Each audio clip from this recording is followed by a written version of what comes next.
Hello aspirants, अगर आप UPSC, SSC या किसी भी कॉम्पिटेटिव एग्जाम की तैयारी कर रहे हैं तो एनवायरनमेंट एंड इकोलॉजी एक ऐसा सेक्शन है जहां से हर साल डायरेक्ट क्वेश्चंस आते हैं।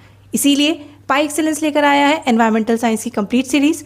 हर लेक्चर के साथ मैं आपके लिए crisp, easy to understand hand written notes, flow charts, diagrams और एग्जाम ओरिएंटेड एक्सप्लेनेशंस भी शेयर करूंगी ताकि कॉन्सेप्ट्स इजीली याद रहें और रिवीजन भी फास्ट हो।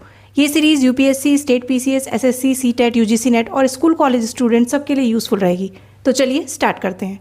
आज की वीडियो में हम इस पूरे टॉपिक को बेसिक से लेकर एडवांस लेवल तक क्रिस्टल क्लियर करेंगे। सबसे पहले समझते हैं कि एनवायरनमेंट शब्द आया कहाँ से है। ये ड्राइव्ड है एक फ्रेंच वर्ड एनवायरनर से, जिसका मतलब होता है टू सराउंड यानी घेरना। अगर सिंपल वर्ड्स में कहें तो हमारे आसपास जो कुछ भी है, चाहे वो हवा हो, पानी हो, पेड़ पौधे हो, एनिमल्स हो, इंसान हो या बिल्डिंग्स, सब कुछ मिलकर हमारा एनवायरनमेंट बनाता है। ये नेचर का एक ऐसा लाइफ सपोर्ट सिस्टम है जिसके बिना लाइफ का एग्जिस्ट करना नामुमकिन है।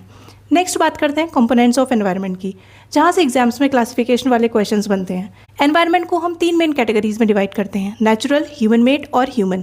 ध्यान रहे ये कंपोनेंट्स हैं, टाइप्स नहीं। कंपोनेंट्स बताते हैं एनवायरनमेंट किन किन चीज़ों से मिलकर बना है। सबसे पहले आता है नेचुरल एनवायरनमेंट। इसके 2 सब कंपोनेंट्स होते हैं, बायोटिक फैक्टर्स यानी कि लिविंग थिंग्स जैसे प्लांट्स, एनिमल और microscopic bacteria. Abiotic factors that is non living things जैसे लैंड, वाटर, एयर, सनलाइट और टेम्परेचर।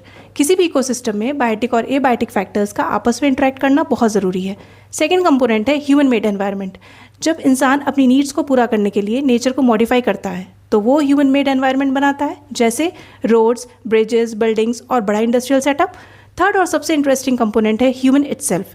इसमें आते हैं ह्यूमन स्ट्रक्चर्स और उनका बिहेवियर, जैसे एक इंडिविजुअल, उनकी family, community, religion, educational system और हमारा पॉलिटिकल और इकोनॉमिक सेटअप।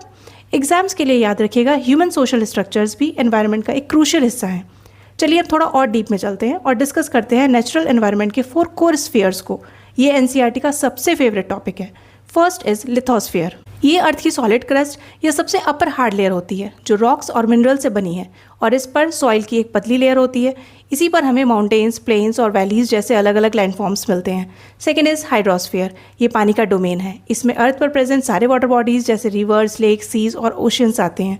ये हर लिविंग ऑर्गेनिज्म के सर्वाइव करने के लिए मैंडेटरी है। Third is atmosphere. ये अर्थ के चारों तरफ एयर की एक ऐसी थिन लेयर होती है जिसे अर्थ की ग्रेविटेशनल फोर्स होल्ड करके रखती है। इसका सबसे बड़ा काम है हमें सन की हार्मफुल यूवी रेज और स्कॉर्चिंग हीट से बचाना। Fourth is biosphere. ये सबसे इंपॉर्टेंट है। बायोस्फीयर अर्थ का वो नैरो जोन है जहाँ लिथोस्फीयर, हाइड्रोस्फीयर और एटमॉस्फेयर तीनों आपस में इंटरेक्ट करते हैं और लाइफ को सपोर्ट करते हैं। प्लांट और एनिमल किंगडम मिलकर इस लिविंग वर्ल्ड को बनाते हैं। एग्जाम्स में अक्सर concept based questions real life example से पूछे जाते हैं। फंक्शनल लेवल पर हम एनवायरनमेंट और इकोसिस्टम्स को 2 टाइप में डिवाइड करते हैं। पहला है नेचुरल इकोसिस्टम, जो बिना किसी ह्यूमन इंटरफेरेंस के नेचर के रूल्स पर चलते हैं। एक रियल लाइफ एग्जांपल लेते हैं, पॉन्ड इकोसिस्टम, तालाब।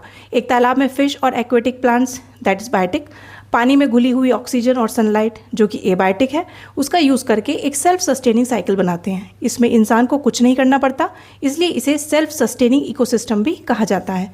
दूसरा है एंथ्रोपोजेनिक यानी ह्यूमन मॉडिफाइड एनवायरनमेंट। ये पूरी तरह से इंसान कंट्रोल करते हैं। इसका परफेक्ट एग्जाम्पल है एग्रीकल्चरल क्रॉपलैंड, खेती की ज़मीन होती है ना, या फिर एक smart city.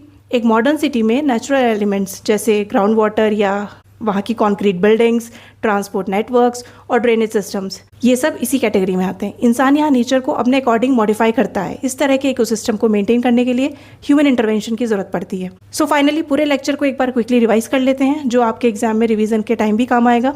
First is environment का मतलब होता है टू सराउंड। इसमें लिविंग दैट इज बायोटिक और non living that is abiotic दोनों एलिमेंट्स शामिल होते हैं।